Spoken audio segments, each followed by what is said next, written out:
Okay, dear, welcome back. And now in this session, we are going to talk about an academy classic,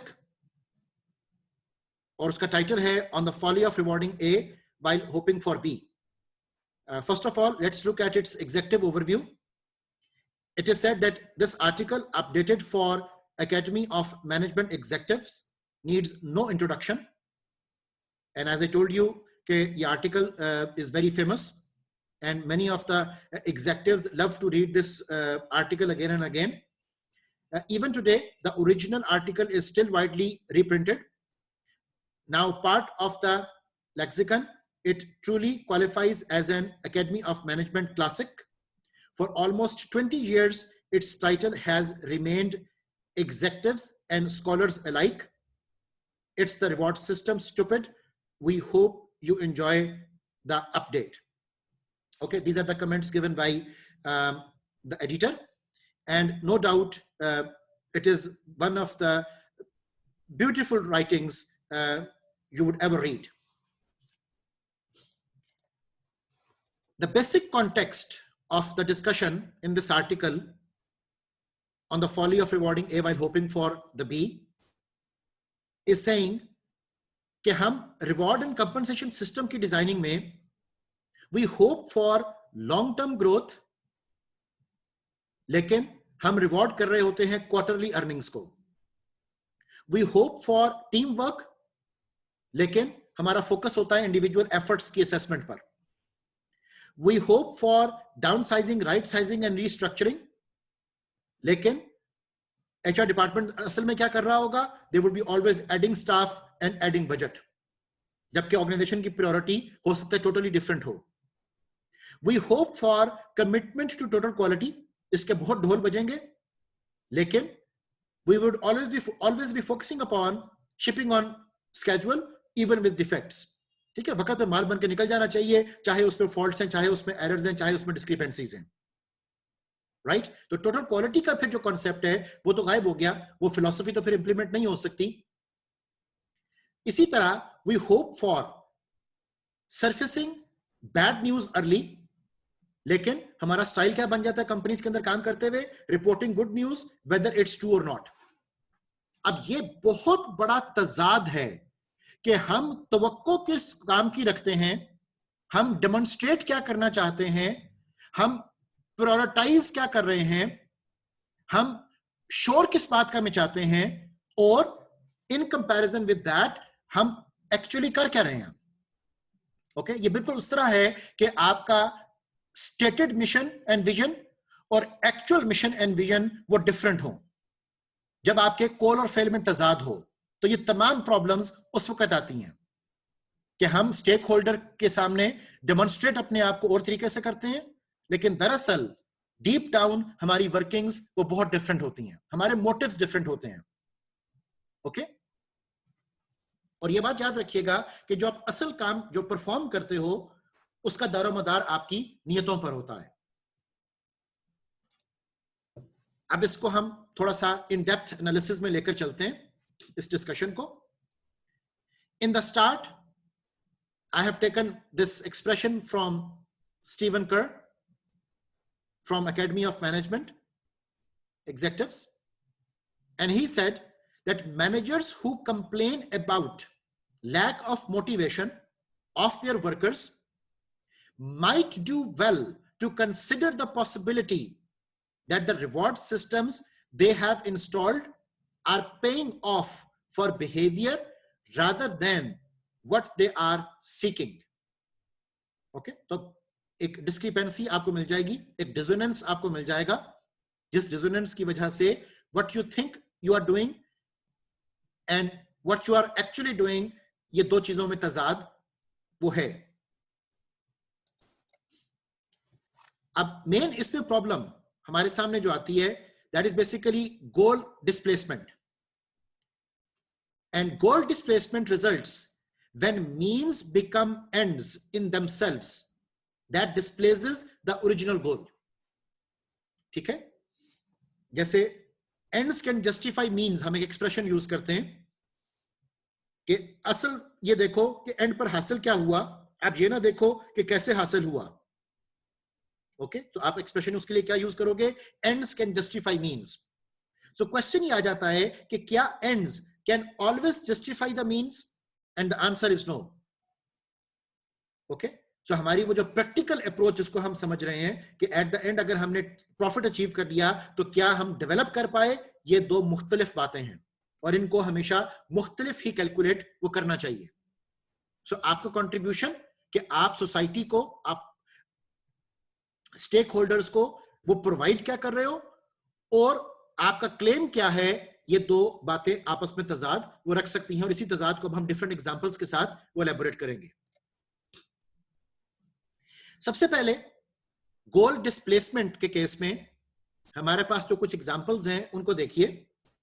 assume that the president of XYZ corporation is confronted with the following alternatives, and the alternative is spend $11 million for anti-pollution equipment to keep from poisoning fish in the river adjacent to the plant।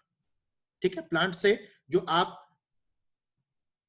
Fazal मादे, चाहे वो solid waste हैं या liquid emissions हैं, उनको आप river में डाल रहे हो जिससे कि फिश जो है वो मुतासिर हो रही है।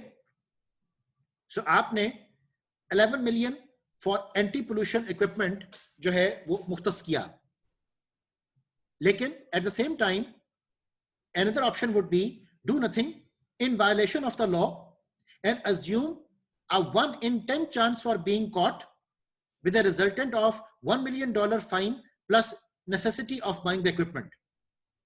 ओके, तो आपने ये सोचा कि यार 11 मिलियन की इन्वेस्टमेंट करने की बजाय इस काम के ऊपर बस चुप करके बैठ जाओ, क्या जरूरत है 11 मिलियन स्पेंड करने की, और बहुत कम चांस है कि आप पकड़े जाओगे। लेकिन अगर फर्ज करो कि पकड़े गए तो आपको ना कि सिर्फ 1 मिलियन फाइन भी देना पड़ेगा, बल्कि उसके अलावा आपके लिए मजबूरी बन जाएगी 11 मिलियन भी स्पेंड करना। अब इस सारे मामले में हमें तजाद क्या नजर आया? तजाद ये नजर आया कि आपके पास ऑप्शन होने के बावजूद you are not spending something and then you have to spend even more than something जो आपने सोचा था कि शायद आप बचा लोगे। Let's move to another example. World Bank claims repeatedly that its main goal is to fight poverty in the third world। ठीक है, जिसको आप अंडर डेवलप्ड कंट्रीज का नाम भी देते हो। सो वर्ल्ड बैंक ने ये कहा कि थर्ड वर्ल्ड कंट्रीज के अंदर जो गुर्बत है उसके खात्मे के लिए वर्ल्ड बैंक जो है वो बनाया गया है। लेकिन हकीकत में क्या हो रहा है? To stay in office the World Bank must lend a great deal of money which is something like 23 billion with no cheap interest.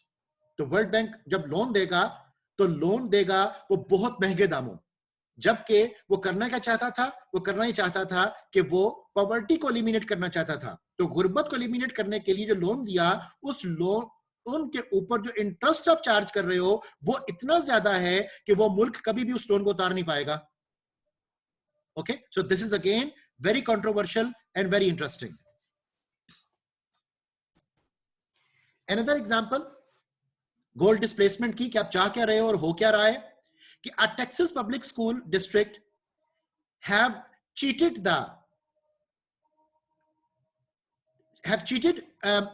by liberally exempting certain students to take standardized tests on the hope of raising overall district pass rates। अब उन्होंने cheat क्या किया है? उन्होंने कोशिश ये की है कि वो उन लोगों को भी एडमिशन दे दें जो प्रॉपर मेरिट के ऊपर नहीं आ रहे हैं, वो टेस्ट अटेम्प्ट नहीं कर रहे हैं, और उनका मोटिव क्या है कि वो अपने पास रेट को बढ़ाना चाहते हैं। तो अब पास रेट कैसे बढ़ पाएगा जब आप उन लोगों को एडमिशन दे रहे हो who are not worth it. Okay, तो अगेन अब कंसर्न क्या बन गया कि आपके कहने और करने में तजाद है। आप सोच कुछ रहे हो कि हासिल क्या होगा, और आपका इकदाम, आपका जो प्रैक्टिकल मैनिफेस्टेशन है वो टोटली उससे तजाद में है, उससे मुख्तलिफ है। Therefore, some other issues which this article has highlighted, which are common management reward follies, और वो ये हैं कि hoping for that politician addressing operative goals। ठीक है, आप रिवॉर्ड किसको करते हो? That politician involved in official goals। आप चाह रहे हो कि उसके जो ऑपरेशनल एस्पेक्ट्स हैं वो बेहतर हो, लेकिन आप उसको रिवॉर्ड क्या कर रहे हो कि उसने अपने ऑफिस टारगेट्स को पूरा किया या कि नहीं किया। ठीक है, एग्जीक्यूशन जो ऑफिस कॉन्टेक्स्ट में थी, you are only focusing upon that. आप ये नहीं देख रहे कि उसने technical contribution in the development of the society वो क्या की है। इसी तरह दिस डॉक्यूमेंट टॉक्स अबाउट कि hoping for a soldier to obey orders, आप सोल्जर को डिसओबीडियंस पर रिवॉर्ड करते हो। अब बेशुमार सोल्जर्स इन द वॉर जब वो मैदान जंग में मौजूद हैं तो क्या हो रहा है कि वो बाजुकात अपने असाइन करदा टास्क को छोड़कर किसी बहुत बड़े मार्के में जाकर इन्वॉल्व हो गया और वहां पर जाकर उसने जामे शहादत नोश फरमाया, तो आपने उसको रिवॉर्ड किया। ओके, अब अगर आप इसको इस एंगल से देखो कि दरअसल उसको जो ऑर्डर दिए गए थे उसने उनकी खिलाफ वर्जी की है, और आप उसको रिवॉर्ड किस बात पर दे रहे हो? आप उसको रिवॉर्ड एक ऐसी बात पर दे रहे हो जिसमें कि ऑर्डर की डिसोबीडियंस वो हुई है। ओके, सो अब यहां पर एक बड़ा नाजुक नुक्ता हमारे सामने आता है कि क्या ऑर्डर इंपॉर्टेंट था या वहां पर priority of the task completion वो इंपॉर्टेंट था। लेकिन एक मैदान जंग की इस एग्जांपल को आप ऑर्गेनाइजेशनल फैसिलिटी के ऊपर शायद ना लगा सको। एक आदमी ने एक प्रोजेक्ट विन करने के लिए बहुत सारी रिश्वत दे दी। अब प्रोजेक्ट तो विन हो गया, लेकिन क्या वो प्रोजेक्ट का विन हो जाने में रिश्वत का देना जस्टिफाइड हो जाएगा? तो यहां पर एथिक्स, जहां पर ऑर्डर की ब्रेकिंग, बहुत सारे इस तरह के फैक्टर्स वो इन्वॉल्व हो जाते हैं।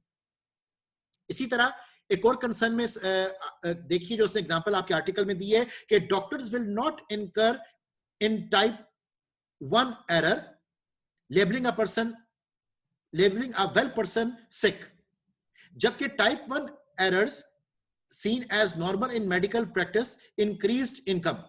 For example, tuberculosis diagnosis ratio of 50 to 1. Okay, so अब हो क्या रहा है कि बाजुकात आपको उस बात पर फोकस करने की खास जरूरत नहीं है, लेकिन आपने उसके साथ ऐसी स्कीम्स एसोसिएट कर दी जिन स्कीम्स में आने की वजह से आपको रिवॉर्ड किया जाएगा अगर आप उसको अनाउंस वो कर देते हैं। इसी तरह orphanages goals is place children in good homes, जबकि आप रिवॉर्ड किसको कर रहे हो? Not giving children away, staff size and budget depends on number of children. आपको कहा यह जा रहा है कि आपने जो ये ऑर्फनेज हाउस ओपन किया है इसका मकसद कयाम का यह है कि आप बच्चों को अच्छे घरों तक पहुंचाओ जहां पर वो एक प्रॉपर जिंदगी वो बसर कर सकें, लेकिन आप उनको ऑर्फनेज हाउस में ही मेंटेन रखते हो बिकॉज अगर आपने सारे बच्चे भेज दिए तो जो फंड आपको मिल रहे थे वो नहीं मिल पाएंगे। ओके, अब अगेन ये बहुत बड़ा तजाद क्रिएट हो गया होपिंग फॉर में और रिवॉर्डिंग के केस में। Another example we have is vocational vocational rehabilitation, जिसमें कि help individuals to find permanent jobs, जबकि आप रिवॉर्ड किस बात का पे कर रहे हो? पे of number of individuals placed for only 60 days. Okay, तो रादर देन कि आप उनको परमानेंट जॉब्स की तरफ लेकर जाओ, आप खुद उनको कॉन्ट्रेक्चुअल जॉब प्लेसमेंट्स देते हो because that is giving you more benefit and they are going to stay with you. Okay, तो अब ये तजाद हमें बहुत ज्यादा नजर आ रहा है कि अक्सर औकात आप होप क्या कर रहे हो और आप कंपनसेट किस बात को कर रहे हो, ये दो चीजें आपस में सिंक्रोनाइजेशन वो नहीं कर पाती। इसी तरह teacher not neglect teaching responsibilities. Okay, लेकिन आप रिवॉर्ड किस बात को करते हो? रिसर्च एंड पब्लिकेशंस को। अब उसकी जो प्राइमरी जॉब ड्यूटी है टू टीच वो पीछे रह गई और जो सेकेंडरी जॉब ड्यूटी है दैट इज बीइंग रिवॉर्डेड। इसी तरह transfer knowledge from teacher to student reflect in grades. आप इसको होप करते हो कि जो कुछ आपको बताया जा रहा है वो सब कुछ जो है वो आपको आ रहा होगा और आप उसको अपने ग्रेड्स के अंदर डेमोन्स्ट्रेट भी कर पाओगे, लेकिन ग्रेड्स, अब रिवॉर्ड जो जिसकी हम बात कर रहे हैं वो कहते हैं कि grades are much more important than knowledge. आपका कंसर्न सिर्फ ये होता है कि किसी तरीके ए ग्रेड आ जाए, आप ये नहीं देखते कि आपने एक्चुअली किसी सब्जेक्ट में हासिल क्या किया है। ओके, तो अब रिवॉर्ड और होप ये दो आपस में कोहेरेंट नहीं बन रहे। इसी तरह कंपनीज नॉट पोल्यूट एनवायरनमेंट ये हमारी होप है। And managers that avoid anti pollution additional measures और एक्सपेंसेस, हम उनको बहुत रिवॉर्ड करते हैं कि जनाब आपने कमाल कर दिया, आपने एंटी पोल्यूशन जो हमारा एक्सपेंस होना था उसको बचा लिया। हालांकि एंटी पोल्यूशन एक्सपेंस होना चाहिए था, बिकॉज पोल्यूशन क्रिएट हो रही है, एनवायरमेंटल डिस्टॉर्शन क्रिएट हो रही है। इसी तरह hoping for to evaluate training efforts in companies and rewarding हम किसको कर रहे हैं? ignorance in this area, the ones responsible for conduct evaluations are the same ones that deliver the training. Okay, तो आप जिस चीज को रिवॉर्ड कर रहे हो और जिस चीज को होप कर रहे हो, ये दो मुख्तलिफ बातें हैं। इसी तरह hoping for long term cost और rewarding short term sales and earnings only. Okay, आप कॉस्ट सेविंग लॉन्ग टर्म में करना चाह रहे हैं और दरअसल आप रिवॉर्ड किसको कर रहे हैं? कि जो सेल्स टारगेट्स को अचीव कर रहा है, चाहे वो कॉस्ट को बढ़ा रहा हो। इसी तरह कुछ हमारे पास फर्दर इसमें एक्सप्रेशंस आ रहे हैं कि team work and collaboration, one for all for one spirit, हम ये चाहते हैं, लेकिन हम रिवॉर्ड किसको करते हैं? द बेस्ट टीम मेंबर को।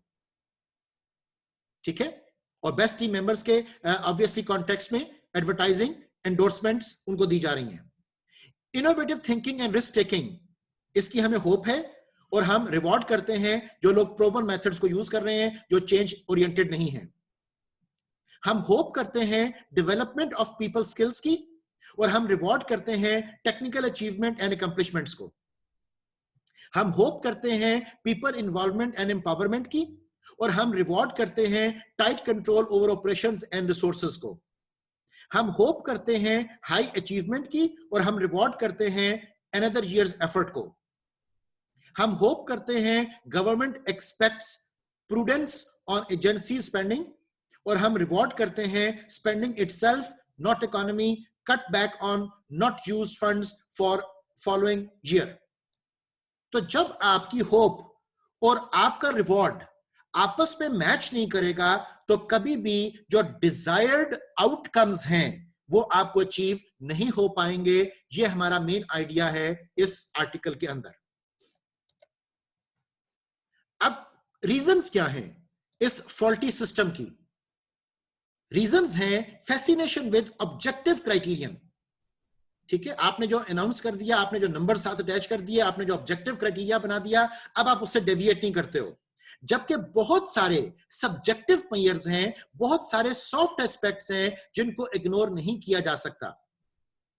लाइकवाइज जब हम कॉजेज ऑफ फॉल्टी सिस्टम्स की बात करते हैं, तो over emphasis on highly visible behaviour, जो चीज एपरेंटली नजर आ रही थी आपने सिर्फ उसको रिवॉर्ड कर दिया, और जो चीज आपको नजर नहीं आई, आपकी आंखों से ओझल थी, या आप उस चीज के बारे में लिटरेट ही नहीं थे, आपने समझा कि शायद वो चीज इंपॉर्टेंट ही नहीं है।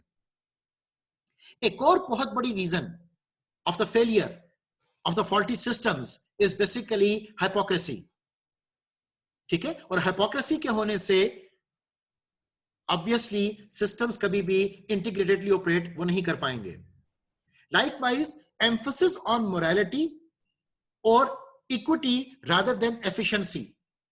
ओके, तो ये तमाम आपकी कॉजेज हैं कि जिसकी वजह से आपके फॉल्टी सिस्टम वो डेवलप कर जाते हैं, आपका stated and real mission and vision different हो जाता है, आप होप किसी और चीज की करते हो, आप रिवॉर्ड किसी और चीज को कर रहे होते हो। Therefore, परफॉर्मेंस सिस्टम्स को प्रॉपरली डेवलप करने की जरूरत है। And it is stated by Mark Graham Brown that the most common mistake organizations make in measuring too many variables. एक और बहुत बड़ा इशू है, इसको हम आगे परफॉर्मेंस मैनेजमेंट के अंदर भी डिटेल में देखेंगे, कि अगर आपने जरूरत से ज्यादा कॉम्प्लिकेटेड एक स्ट्रक्चर डेवलप कर दिया है, पॉलिसीज बना दी हैं, तो वो चीज आपको बेनिफिट देने की बजाय इवन आपके लिए कंफ्यूजन क्रिएट कर देंगी। So the next most common mistake is measuring too few.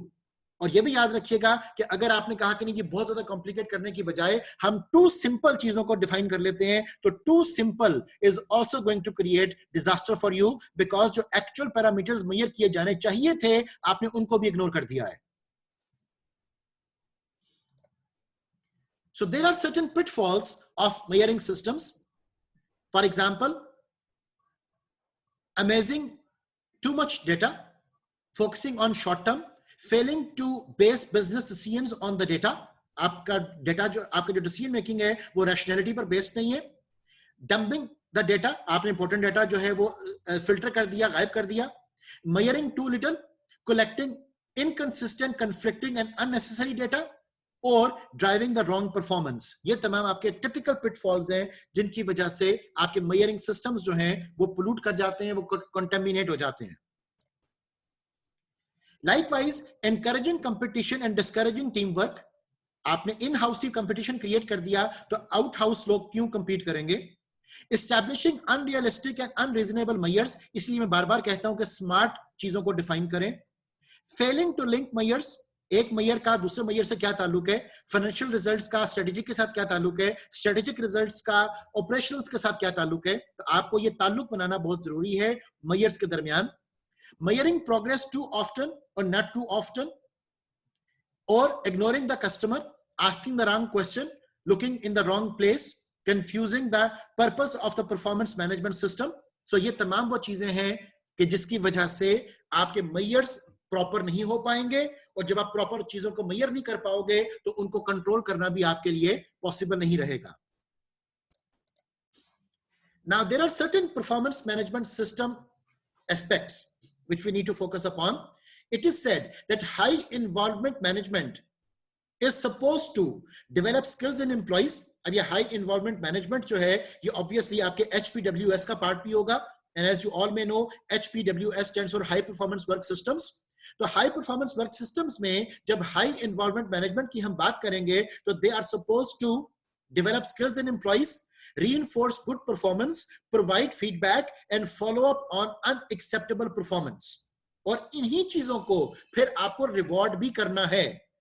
अब अगर आप लोगों को उनकी स्किल एनहांसमेंट पर रिवॉर्ड नहीं कर रहे हो और आप रिवॉर्ड कर रहे हो किसी ऐसे पैरामीटर को जिस पैरामीटर की आपने होप ही नहीं की थी, तो आप ऑब्वियसली रिजल्ट्स लॉन्ग रन में खराब कर दोगे. Therefore, we have to talk about social reinforcement theory, and the social reinforcement theory says that social behavior results from situations and encounters that are either rewarded or punished as an individual matures from childhood to adulthood. Okay और social reinforcement theory के तहत भी आपको उन्हीं behaviours के ऊपर focus करना है जो बिहेवियर्स आप ऑर्गेनाइजेशनल फैसिलिटी में डिमांड कर रहे हो. अगर आपने रॉन्ग बिहेवियर्स को कंपनसेट कर दिया तो राइट बिहेवियर्स डेवलप नहीं कर पाएंगे. अगर आप किसी, फॉर एग्जांपल समझाने के लिए मैं एक्सप्रेशन यूज कर रहा हूं कि अगर आप किसी बच्चे को जिद पर चीज प्रोवाइड कर रहे हो तो आप इस बिहेवियर को इनकॉर्पोरेट कर रहे हो कि वो हमेशा जिद करेगा किसी चीज के हासिल करने के लिए. ओके सो आपको इस बात को बहुत केयरफुली सोचना है कि लोगों की जो साइकोलॉजिकल डेवलपमेंट है, लोगों के जो बिहेवियरल एक्सप्रेशंस हैं, उनमें से किस चीज को रिवॉर्ड देना है और किस चीज को रिवॉर्ड नहीं देना है. आपको इस बात को भी समझना पड़ेगा कि कहां पर पॉजिटिव रीइंफोर्समेंट से काम चलेगा और कहां पर नेगेटिव रीइंफोर्समेंट उसकी जरूरत है. Now there are certain causes of the follies जो के प्रॉब्लम्स में सामने नजर आती हैं. Number 1, an inability to break out old ways of thinking about reward practices. तो हम सेठ साहब की उस मेंटालिटी को तब्दील नहीं कर पाते हैं. ओके हम थिंकिंग पैटर्न्स को चेंज नहीं कर पाते हैं. That is one of the reasons कि हम जो होप कर रहे हैं वो हमें अचीव नहीं हो रहा होता. ठीक है, Orthodox styles of compensation and reward system, उन चीजों को हमें मॉडिफाई करने की जरूरत है. हमें पैराडिम शिफ्ट की तरफ जाने की वो जरूरत है. So lack of an overall system of performance factors and results, ये एक इशू बन जाता है. Continuing focus on short term results by management and shareholder, that is the big problem. Partnering something in which we do not wholly believe, हम किसी ऐसी बात के अंदर आपस में इत्तेफाक राय कर बैठते हैं जिस बात के ऊपर हम यकीन ही नहीं करते हैं. तो ये तमाम वो कॉजेज हैं कि हमारी होप और हमारी एक्चुअल में फर्क वो क्यों आ रहा है. लाइकवाइज टाइप्स ऑफ रिवॉर्ड्स बहुत ट्रिकी हैं. हम एक्सट्रिंसिक रिवॉर्ड्स की बात करें तो pay, promotion and fringe benefits, and these are mainly related to the cash aspects. जबकि इंट्रिंसिक रिवॉर्ड्स में are part of the job, ठीक है, the responsibility, challenge, feedback characteristics of the job, such reward non-cash are more effective motivators. Okay, और cash mostly आपका जो है वो hygiene aspects में काउंट वो हो रहा होता है। तो हम बाजुकात रिवॉर्ड्स को भी सही मानों में ट्रांसलेट नहीं कर पाते कि हम हमें कब, कहां, क्यों, कैसे, क्या चाहिए। अब हमारे पास इस सारी डिस्कशन से रिलेटेड एक हाइपोथेसाइज्ड मॉडल है of organizational commitment. And in this hypothesized model, supposedly that we need to go for outcomes, जिसमें के desire to remain, intent to remain, attendance, employee retention, job performance, हमें ये सब चीजें required हैं। Sustainability हम basically बात कर रहे हैं अपने operations के हवाले से भी और survival in the industry के हवाले से भी। So आपकी जो desired outcomes हैं, they are based upon organizational commitment. An organizational commitment is based upon personal characteristics, which may include need for achievement, age, and education. It is dependent upon job characteristics, इसमें task identity, skill variety, आपकी task significance, जो आपका job characteristic model के components हैं, उसके ऊपर depend कर रहा है. And obviously, organizational commitment is also dependent upon आपके work experiences, जिसमें के group attitudes, organizational dependability, personal import, ठीक है, कि आप किन लोगों को वहां पर वो लेकर आ रहे हो, इन सब चीजों के ऊपर ऑर्गेनाइजेशनल कमिटमेंट जो है वो डिपेंड कर रही होगी और उसके ऊपर डिपेंड कर रहा होगा आउटकम। लेकिन हम डिपेंडेंट रिलेशनशिप्स को वायलेट कर जाते हैं। हम ये नहीं देखते कि क्या चीज किस पे डिपेंड कर रही है, हम रिवॉर्ड दूसरे तरह के एटीट्यूड्स एंड बिहेवियर्स को वो करना शुरू कर देते हैं। अब कॉमन एरर्स इस परफॉर्मेंस मैनेजमेंट कॉन्टेक्स्ट में हमारे पास क्या आ रहे हैं? पहला कॉमन एरर जिसके तहत आपकी बायसनेस, आपका प्रेजुडिस एटीट्यूड, आपका फेवरेटिज्म डेवलप करता है, और वो ये है कि you start picking like people who are similar to you. आप पॉजिटिव लीनियंसी की तरफ चले जाते हो, want to give everyone high score. आपका ख्याल है कि ये काम करने से सब लोग जो है वो तरक्की करेंगे, हालांकि वो नहीं करते हैं। Some are low performers and you are still giving them high score. या आप नेगेटिव लीनियंसी की तरफ चले जाते हो, want to give everyone lower score. So again ये दोनों चीजें वो सेवेरिटी एरर्स के अंदर वो काउंट होंगी। इसी तरह सफरिंग फ्रॉम हेलो इफेक्ट, जिसमें के the employee is a saint so must have higher score. So ऐसी बात नहीं है, like there is a possibility that there is the evil mind in the apparent look of the saint. So attribution error आ जाता है, जिसमें के आपके डिफरेंट तरह के ये ह्यूरिस्टिक्स हैं, जिसमें के tending to see poor performance as more of an influence of external factors. आपने एट्रीब्यूट प्रॉपर नहीं कर पाए, आप इंटरनल एट्रीब्यूट नहीं कर पाए, आप एक्सटर्नल एट्रीब्यूट्स को नहीं समझ पाए। स्टीरियोटाइपिंग, आपने ग्रुप के नॉर्म्स एंड वैल्यूज को इंडिविजुअल्स को एलोकेट कर दिया, यहां पर फिर एरर आ गया, जिसकी वजह से आपके परफॉर्मेंस मेजर्स जो हैं वो कंटेमिनेट हो जाएंगे। इसी तरह कंट्रास्ट इफेक्ट में आपका कंपैरिजन और कंट्रास्ट जिन चीजों के साथ है, जिन लोगों के साथ है, आपके वही ठीक नहीं है। So contrasting one employee's accomplishment against another, तो क्वेश्चन ये बनता है कि क्या उनके दरमियान कंट्रास्ट बनता भी था, कंपैरिजन बनता भी था कि नहीं। इसके अलावा एक और problem, it can be the first impression, कि यू आर रिवॉर्डिंग और compensating the first impression rather than कि आप long term association and affiliation को देखते। इसी तरह सेंट्रल टेंडेंसी एरर आ सकता है। आपके रिसेंट इफेक्ट्स, जो आपके रिसेंट इवेंट्स आपके साथ हुए, आपने उनके ऊपर बेस सिर्फ इवैल्यूएशन कर ली, वहां पर प्रॉब्लम आ जाएगा। आपने नेगेटिव अप्रोचेस को यूज किया, catching them doing something wrong instead of catching them doing something right. ठीक है, तो एक वर्कर जो था वो उससे सारा साल सही काम किया, लेकिन साल के आखिर में उससे एक मिस्टेक हो गई, तो आपने उस मिस्टेक को बस देख लिया और पकड़ लिया। तब आप कैसे होप करोगे कि नेक्स्ट ईयर में वो आपके लिए दोबारा डेडिकेटेडली काम करेगा? तो याद रखें कि इन तमाम ह्यूरिस्टिक्स, इन तमाम जजमेंटल शॉर्टकट्स से हमें अवॉइड करने की जरूरत है। याद रखिएगा कि कोई भी शख्स शायद इन ह्यूरिस्टिक्स को, इन जजमेंटल शॉर्टकट्स को अपने से अलहदा नहीं कर सकता। व्हाट वी कैन डू कि हम इनको मिनिमाइज करने की कोशिश करें। हम इनके और मिनिमाइज करने के लिए हमारे पास जो सबसे इफेक्टिव मेथड है, और वो ये है कि हमेशा मेरिट बेस्ड असेसमेंट वो करनी चाहिए, और मेरिट के पैरामीटर्स वो आपके लिए डिफाइन करने बहुत जरूरी हैं। इसी तरह मैनेजर, सबऑर्डिनेट, डाइवर्जेंट गोल्स और मोटिव्स बन जाते हैं कि मैनेजर कुछ और चाह रहा है, सबऑर्डिनेट कुछ और चाह रहा है। तो जब डाइवर्जेंट व्यूज होंगे, जब डाइवर्जेंट आपके मोटिव्स एंड गोल्स होंगे, तो ऑब्वियसली डिजायर्ड जो एस्पेक्ट्स हैं वो अचीव नहीं हो पाएंगे। So what can be the possible measures? Possible remedies may include selection of individuals that are consonant with the organization's goal. तो आपको एक ऑर्गेनाइजेशनल गोल से लेकर इंडिविजुअल असाइनमेंट तक जो एक लिंक है उसको प्रॉपर्ली एस्टैब्लिश करना है। Training to alter those personal goals, और आपको सिखाना है लोगों को कि वो अपने पर्सनल एस्पेक्ट्स को वर्क एस्पेक्ट्स के साथ कैसे बैलेंस कर सकते हैं। एंड ऑब्वियसली आपको अपने रिवॉर्ड सिस्टम्स को भी अल्टर करना पड़ेगा अगर हम चाहते वो हैं जो अचीव हो rather than जिसको हम रिवॉर्ड कर रहे हैं। So the advice we have, right, in referring to the article we have just discussed, कि next time that you are not getting the results that you want in your business, और ये हमारी local enterprises से लेकर हर company के लिए valid है, and that is one of the reasons it is taken up as Academy Classic. Next time that you are not getting the results that you want in your business, seriously evaluate what are you rewarding. तो हो सकता है कि सिर्फ आपके reward system को ठीक कर देने से आपके ऑर्गेनाइजेशनल ऑब्जेक्टिव्स जो है वो सही तौर पर अचीव होने शुरू हो जाएं। You cannot get what you want until you stop hoping for A while rewarding B. Now this is most important context we need to talk about.